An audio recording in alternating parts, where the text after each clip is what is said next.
Seventh സ്റ്റാൻഡേർഡിലെ page number 64 ക്വസ്റ്റ്യൻസാണ് നമ്മൾ ഇന്ന് ചെയ്യുന്നത്. ഒന്നാമത്തെ ക്വസ്റ്റ്യൻ, സുമയുടെ കയ്യിൽ 16 രൂപയുണ്ട്, സഫീറിൻ്റെ കയ്യിൽ 4 രൂപയും. സുമയുടെ കയ്യിലുള്ളതിൻ്റെ എത്ര ഭാഗമാണ് സഫീറിൻ്റെ കയ്യിലുള്ളത്? സഫീറിൻ്റെ കയ്യിലുള്ളതിൻ്റെ എത്ര മടങ്ങാണ് സുമയുടെ കയ്യിലുള്ളത്?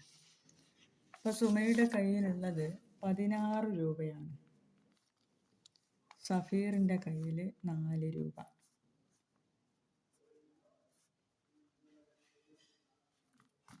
സുമയുടെ കയ്യിലുള്ളതിൻ്റെ എത്ര ഭാഗമാണ് സഫീറിൻ്റെ കയ്യിലുള്ളത് എന്നാണ് ചോദിച്ചത്. സുമയുടെ കയ്യിൽ 16 ആണുള്ളത്, അതിൽ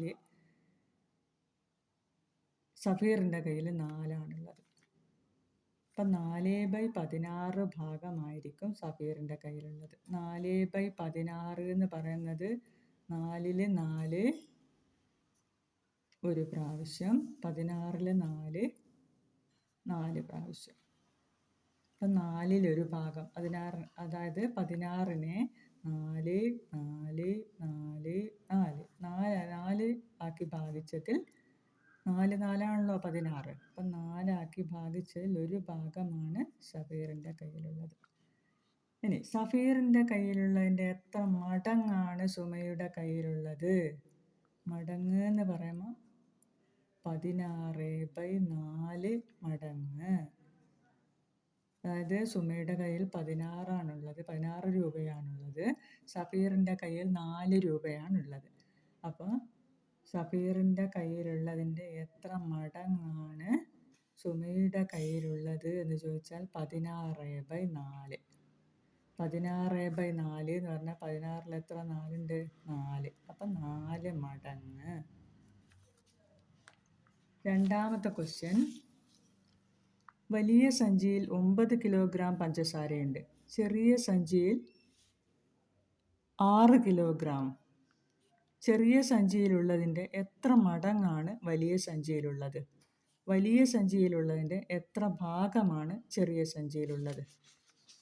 അപ്പോൾ വലിയ സഞ്ചിയിൽ 9 കിലോഗ്രാം, ചെറിയ സഞ്ചിയിൽ 6 കിലോഗ്രാം. ചെറിയ സഞ്ചിയിലുള്ളതിൻ്റെ എത്ര മടങ്ങാണ്? മടങ്ങ് എന്ന് പറയുമ്പോൾ 9/6 വരും. 9/6 എന്ന് പറഞ്ഞാൽ 3 കൊണ്ട് ഡിവൈഡ് ചെയ്യാലോ. 3/6-ൽ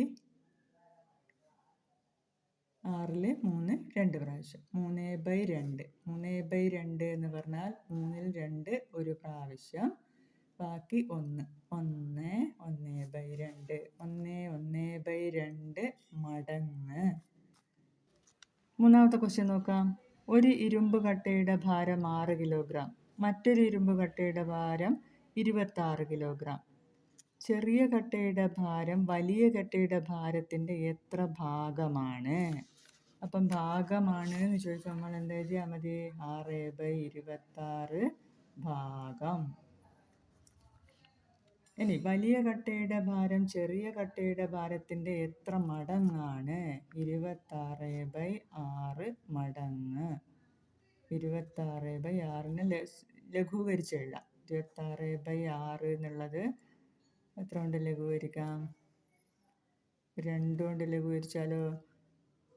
2 13/3.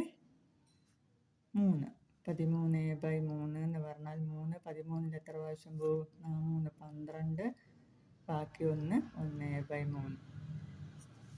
4 1/3 മടങ്ങ്.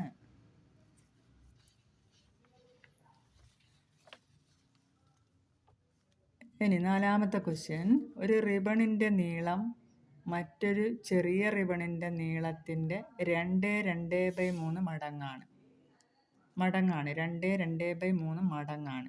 ചെറിയ റിബണിൻ്റെ നീളം വലുതിൻ്റെ എത്ര ഭാഗമാണ്? അപ്പോൾ ഒരു റിബണിൻ്റെ 2/3 മടങ്ങ്. ചെറിയ റിബണിൻ്റെ നീളത്തിൻ്റെ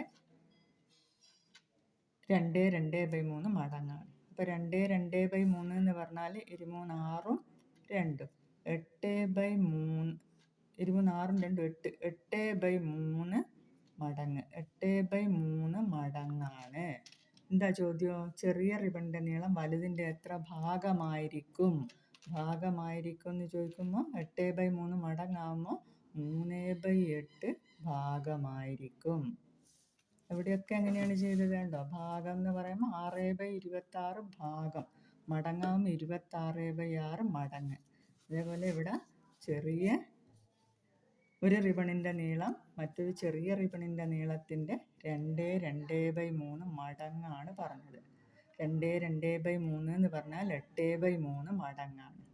അത് ചെറിയ റിബണിൻ്റെ നീളം വലുതിൻ്റെ എത്ര ഭാഗമായിരിക്കും എന്ന് ചോദിച്ചാൽ 3/8. റിബണിൻ്റെ നീളം ഇവിടെ പറഞ്ഞിട്ടില്ല, എത്ര മടങ്ങായിരിക്കും എത്ര ഭാഗമായിരിക്കും എന്നേ ചോദിച്ചിട്ടുള്ളൂ. അപ്പോൾ 8/3 മടങ്ങ് എന്ന് പറയുന്നത് 3/8 ഭാഗമായിരിക്കും. ഓക്കെ.